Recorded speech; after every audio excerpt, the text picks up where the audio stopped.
जी,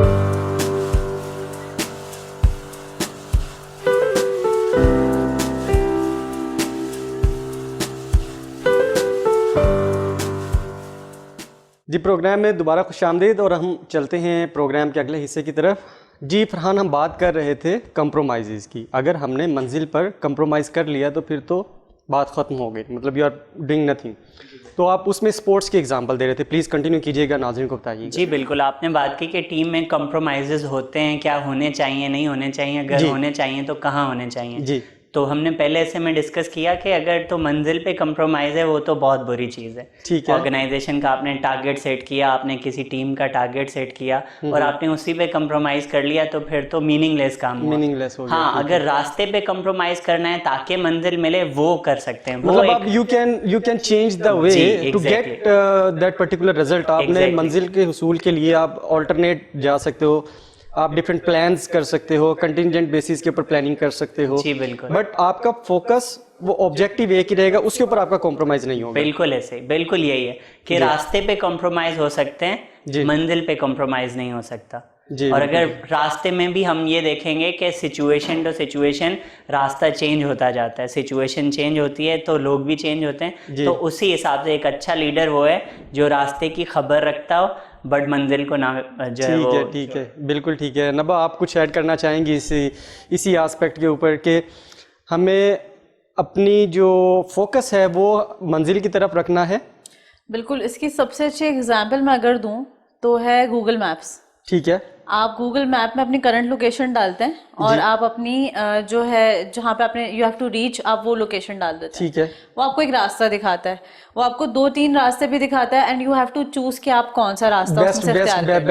best fit कौन सा रास्ता, बेस्ट फिट कौन सा है। अब आप उस बेस्ट फिट पे निकलना शुरू करते हैं। आप अगर कहीं पर डी ट्रैक हो जाएं, किसी कोई गलत यू टर्न ले लें, कहीं मुड़ जाएं, अच्छा मैप पे जो रास्ता दिखा रहा है वो रोड बंद है, तो वो क्या करता है, वो साथ साथ आपको प्लान बी देता रहता है, प्लान सी देता रहता है। वो ऑटोमेटिकली आपको ऑल्टरनेट देना शुरू कर देता है कि अच्छा चलें आप आगे से घूम के आ जाएं, जिस गली से मुड़ना था वो निकल गई, अब आप आगे से घूम के आ जाएं। ठीक है। तो ये जो अडेप्टेबिलिटी होती है ना, ये किसी भी मकसद को अचीव करने के लिए ये होना बहुत ज्यादा जरूरी है। आप वही वाली फरहान वाली बात कि आप रास्ते पे कॉम्प्रोमाइज कर सकते हैं, आप लोकेशन पे कॉम्प्रोमाइज, मंजिल पे कॉम्प्रोमाइज नहीं कर सकते। नाज़रीन, यहाँ पर मैं सिर्फ ये बात ऐड करना चाहूँगा कि जब आप टीम्स के अंदर काम कर रहे होते हैं तो ये एक लीडर का, जो टीम लीडर होता है, जो टीम का मैनेजर होता है, ये जो चीज़ें स्पोर्ट को सारी के सारे प्रोजेक्ट के ऊपर काम कर रहा होता है, ये उसकी अल्टीमेट जिम्मेदारी बनती है कि वो डिफरेंट वेज यूज़ कर सकता है, वो अपने रिसोर्सेज को मुख्तलिफ तरीक़ों से इस्तेमाल कर सकता है, लेकिन उसने जो अचीव करना है वो उसी की तरफ अगर फोकस रखता है तो तब जाकर वो अपना जो मैनेजमेंट बाय ऑब्जेक्टिव का एक जो कॉन्सेप्ट है वो अपने गोल को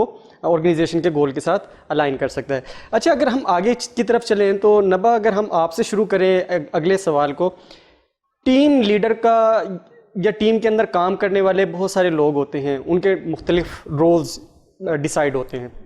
जैसे आपने घर की भी एग्जांपल दी, फरहान ने भी वही एग्जांपल दिया, आपने उसको एंडोर्स किया। तो आप एक छोटे से बच्चे को, एक बड़े बच्चे को, फिर देन द पेरेंट्स, तो parents are the figure head of the वो टीम के एक फिगर हेड बन गए, वो उसके कोचेस बन गए, उनका एक रोल है। इसी तरह अगर आप सोशल सेक्टर की अगर हम बात करें, सोशल सेक्टर में जब आप काम करते हैं सोशल डेवलपमेंट के ऊपर, तो आप किस तरीके से उनके रोल्स को किस तरीके से आइडेंटिफाई करते हैं, तो उसके ऊपर प्लीज़ हमें आगाह कीजिएगा। तो for instance when we are working in a development sector, हम उसके जो अप्रोच बनाते हैं वो हम बनाते हैं इस तरह से हैं कि हम सबसे पहले उसके एम्स आइडेंटिफाई करते हैं। सही है। उसके बाद फिर हम उसका विजन वगैरह निकालते हैं, फिर हम देखते हैं कि उसको अचीव करने के लिए हमें ऑब्जेक्टिव्स क्या क्या अचीव करने की जरूरत है। ठीक सही है। सॉरी, आउटकम निकालते हैं और आउटकम के फिर पीछे हम अगर उसके पीछे जाएं तो हम उसके ऑब्जेक्टिव्स निकालने की कोशिश करते हैं कि अच्छा हम इन ऑब्जेक्टिव्स को अचीव करेंगे तो हमारा आउटकम अचीव होगा, आउटकम अचीव होगा तो हम अपने एम तक पहुंचेंगे। इस तरीके से हम इस पूरी सिचुएशन को डिजाइन करते हैं। अब जब हमारा ये पूरी एक पिक्चर क्लियर हो जाती है, विजन क्लियर हो जाता है कि अच्छा हम ये अचीव करना चाहते हैं, फिर बात आती है कि कौन क्या करेगा और कैसे करेगा। जी बिल्कुल बिल्कुल। अब जब हमारी टीम के ऊपर कहानी आती है तो हर पूरी टीम के अंदर जो है वो डिफरेंट स्किल सेट के लोग होते हैं, डिफरेंट एजुकेशन बैकग्राउंड के लोग होते हैं, different cultural background, mind set different लेके आए हुए होते हैं। आधे लोगों ने कराची से पढ़ा हुआ होगा, आधे लोगों ने इंटीरियर में कहीं से पढ़ा हुआ होगा, आधे लोगों ने बाहर की यूनिवर्सिटी से पढ़ा होगा। हर कोई अपनी अपने एक्सपीरियंसेस और अपना अपना माइंड सेट लेके डाइवर्सिटी होती है ना, आपकी एजुकेशन में भी डाइवर्सिटी होती है। बिल्कुल।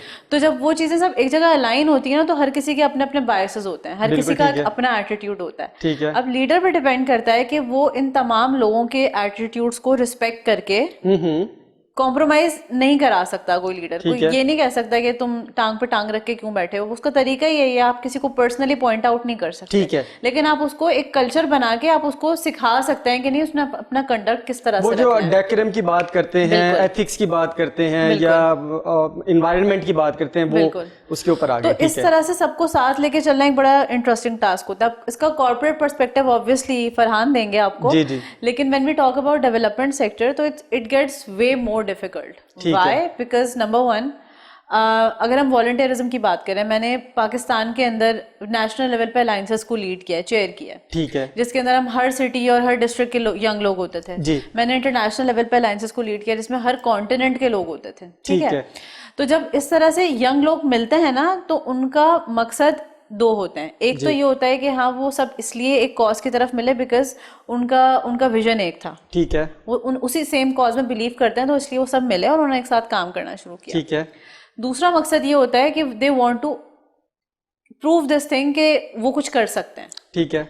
उसको प्रूव करने के लिए जो एक चीज बहुत ज्यादा जरूरी होती है वो ये होती है कि उनको अप्रिसिएशन मिले, उनको एक्नॉलेजमेंट मिले। ठीक है। और उनसे, लेकिन अब आप अगर अप्रिशिएट ही करते रहेंगे, कोई एवरेज काम भी होगा, आप अप्रिशिएट ही करते रहेंगे, तो उसके अंदर आप फिर डिजायर्ड रिजल्ट्स नहीं निकाल सकते। तो जो वॉलंटियरिज्म होता है, जो डेवलपमेंट सेक्टर होता है, उसके अंदर अकाउंटेबिलिटी और अप्रिसिएशन का बैलेंस रखना पड़ता है। It is the main thing. ठीक है। कि आप लोगों को सेल्फ अकाउंटेबल कैसे बना सकते हैं उनके काम के लिए, उनके रोल के लिए। आपने उनको ये तो बता दिया कि तुमने 10 ट्रेनिंग्स ऑर्गेनाइज करनी है, किस तरह से करनी है और क्वालिटी ट्रेनिंग्स कैसे ऑर्गेनाइज करनी है, कम्युनिटी को कैसे एक साथ लेके आना है, उनको अपने ऊपर ट्रस्ट कैसे दिलाना है, मोबिलाइजेशन कैसे करनी है और फिर उसका ट्रस्ट कैसे गेन करना है उस कम्युनिटी का। फिर एथिक्स क्या होने चाहिए आपके वहां पे जाके काम करने के लिए, और उन तमाम चीजों के बाद फिर आपको क्या रिवॉर्ड्स मिलेंगे। क्या हम आपको एक्नॉलेज करेंगे, क्या हम आपको कोई डेजिग्नेशन देंगे आपको प्रमोट करने के लिए, क्या हम आपको रेफरेंस लेटर्स देंगे जो आपको आगे स्कॉलरशिप्स लेने में काम देगा। एग्जैक्टली। या फिर हम आपको क्या जॉब्स के मौके फराहम करेंगे, क्या हम अपने पार्टनर्स के पास आपको इंटर्नशिप्स दिलाएंगे। तो मतलब you know what are they eventually getting out of it. अब आपका एक एम्प्लॉय होता है, उसको तो सैलरी मिलती है ना, जो ऑफिस आता है वो 9 to 5 आता है। बिल्कुल ठीक है। लेकिन वॉलंटियर की तो सूरत हाल वॉलंटियर की, हाँ बिल्कुल, उसके पीछे कोई लायबिलिटी नहीं है, उसके पीछे उसके बच्चे नहीं रो रहे, उसको बिल नहीं भरने अपने, वो अपने वालिदैन के खर्चे के ऊपर है। लेकिन क्या ऐसी चीज है कि आप उसको बीइंग अ लीडर, आप उसको कुछ भी काम कहेंगे तो वो एट द 11th आवर भी आपको करके देगा। तो वो जो एक मोटिवेशन फोर्स है ना, आपको वो हर बंदे की आइडेंटिफाई करनी पड़ती है उस चीज को। अच्छा फरहान, हम आपकी तरफ आते हैं। मैं नबा से हमने डेवलपमेंट सेक्टर का पूरा एक ब्रीफ ले लिया। अब हम बात करते हैं कॉर्पोरेट सेक्टर की। कॉर्पोरेट सेक्टर में इसकी जो इम्प्लीकेशन है, रोल्स ऑफ द टीम के अंदर जो लोग मौजूद हैं वो किस तरीके से आइडेंटिफाई होते हैं? अच्छा, बहुत ही अच्छा टॉपिक है और इस पर बहुत ज़्यादा बात भी की जा सकती है। जो रोल्स की बात हुई उसमें हमने बात की डाइवर्सिटी की। जी बिल्कुल। और डाइवर्सिटी की बेहतरीन मिसाल ये है कि ज़रा इमेजिन करें आप किसी जो है वो बाग में हो और वहाँ पे सब जितने भी फूल हैं वो सिर्फ एक ही कलर के हों और एक ही शेप के हों। ठीक है। और उसके साथ एक बाग हो जहाँ पे मुख्तलिफ कलर के, मुख्तलिफ साइज के, मुख्तलिफ खुशबू वाले फूल हों। आप इन दोनों में से कौन सा बाग उधर ही जाएंगे ना जहाँ पे डाइवर्सिटी ज्यादा होगी, जहाँ पे फ्रेग्रेंस ज्यादा होगी, वैरायटी मिलेगी। अब जरा इमेजिन करें एक ऐसी क्रिकेट टीम जिसमें 11 के 11 प्लेयर सिर्फ अच्छे विकेट कीपर्स हो। हाँ। और कोई बैट्समैन के स्किल्स एवरेज हो बट सबके सब अच्छे विकेट कीपर हो। ठीक है। तो उस टीम को आप प्रेफर करेंगे या उस टीम को प्रेफर करेंगे जिसमें एक विकेट कीपर हो, 4 अच्छे बैट्समैन हो, 4 अच्छे बॉलर्स हो, 2 अच्छे फील्डर्स हो? हाँ, बिल्कुल ठीक है। तो डेफिनेटली आप दूसरे ऑप्शन को ज्यादा प्रेफर करेंगे। ऑर्गेनाइजेशन में भी यही होता है। जिस तरह हम इंसान हैं तो हर इंसान की अपनी जो है वो स्ट्रेंथ और वीकनेसेस होती हैं। तो कुछ लोग होते हैं जो कि रिलेशनशिप बनाने में अच्छे होते हैं। सही। बट क्या ऑर्गेनाइजेशन को सबके सब वही लोग चाहिए जो रिलेशनशिप बनाने में अच्छे ऊपर काम कर सकते हो? ठीक है। बट कुछ ऐसे भी लोग चाहिए जो डेटा पे काम कर सकते हैं, जो डेटा में अच्छे हों, ताकि वो वहाँ से एनालिटिक्स और वहाँ से इनसाइट्स निकाल सकें। तो जो आपने रोल की बात की वो इंतहाई ज़रूरी होती है ऑर्गेनाइजेशन में, जब हम ये देखते हैं कि सर्टेन रोल के लिए कौन सा बंदा बेस्ट सुइटेबल होगा। और कौन सा एम्प्लॉय है जिसके जो स्किल्स हैं वो किसी पर्टिकुलर जगह पे काम आ सकते हैं। तो जो ऑर्गेनाइजेशन में डाइवर्सिटी का रोल होता है वो इंतहाई अहम होता है। तो कुछ ऐसी जॉब्स होती हैं जिसके लिए फीमेल्स इनकरेज की जाती हैं कैंडिडेट्स, और इवन एड्स में भी लिखा जाता है, नॉट बिकॉज के मेल्स वो काम नहीं कर सकते, बट बिकॉज के वो जो एक स्ट्रेंथ पर्टिकुलर है वो एक फीमेल कैंडिडेट में ज्यादा होती है। इसी तरह कुछ ऐसे काम होते हैं जो कि आपको सर्टेन एज ग्रुप वाले लोगों से चाहिए होते हैं। बिल्कुल ठीक है। तो आप एड्स में, जॉब एड में आइडेंटिफाई करते हैं कि हमें कैंडिडेट चाहिए जिसकी सर्टेन एज लिमिट हाँ, वो उसके अंदर मेंशन होता है। बेसिकली रोल और उस पर्टिकुलर बंदे की स्ट्रेंथ और वीकनेस को देखकर या पोजीशन को देखकर जो है वो हाईलाइट किया जाता है।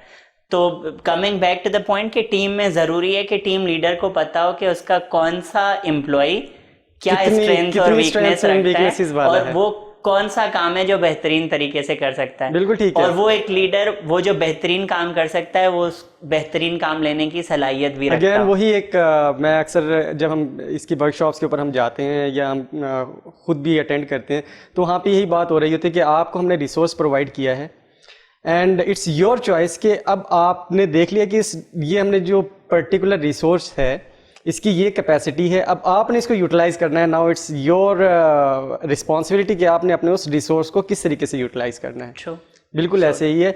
और नबा, अगर हम इसी को आपकी तरफ दोबारा लेकर आएँ तो हमें थोड़ा सा ये आगाह कीजिएगा कि टीम्स में काम करने वाले, मैं अगेन वो जो पहले क्वेश्चन किया था ना, कुछ लोग आपको अच्छे मिल रहे होते हैं, कुछ बहुत उम्दा खिलाड़ी होते हैं और कुछ एवरेज होते हैं और कुछ उनके साथ ज़रा गुजारा करना पड़ता है। तो उस तरह के लोगों के साथ समवेयर आपके टीम लीडर का जो रोल होता है वो बायसनेस की तरफ चला जाता है। मतलब कि कहीं पे एक बंदे को ज़्यादा अच्छी तरीके से अप्रिसिएशन दी जा रही होती है या उसके साथ वो पर्सनल हो जाता है और दूसरे को थोड़ा सा वो कम हाईलाइट करता है, कम टाइम देता है। तो उसकी क्या रीजंस होती हैं और क्या ये बायसनेस वाकई एग्जिस्ट करती है टीम्स के अंदर?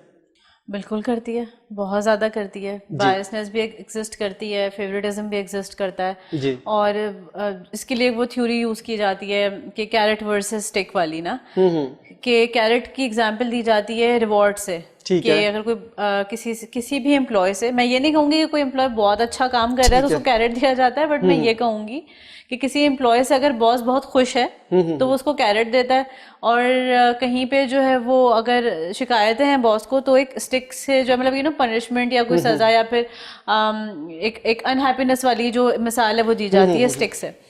तो सिलसिला सारा ये होता है कि बॉस के अपने बायसेस होते हैं, अपनी प्रेफरेंसेस होती हैं, और हर टीम के अंदर हर तरह के लोग होते हैं। अब अच्छा बॉस, अच्छा लीडर वही होता है जो हर किसी के स्किल सेट को समझता है, हर किसी की स्ट्रेंथ और वीकनेसेस को समझता है। For example if you talk about somebody, तो मोस्ट ऑफ द पीपल से कि भाई हमारे बॉस, भाई मैं तो अपनी टीम में सबसे अच्छा काम करता हूँ और इस चक्कर में मेरा बॉस सारा काम मुझे ही दे देता है।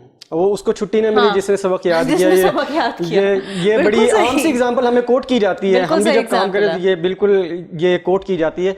नाज़रीन, अभी यहाँ पर मुझे लेना एक वक्फे के बाद दोबारा हाजिर होंगे और हम कंटिन्यू करेंगे यहीं से टीम लीडर के रोल से और उनके एटीट्यूड, और फिर उसको छुट्टी ना मिली जिसने सबक याद किया कि इसको हम किस तरीके से ठीक कर सकते हैं। देखते रहिए प्रोग्राम तालीम और तरबियत।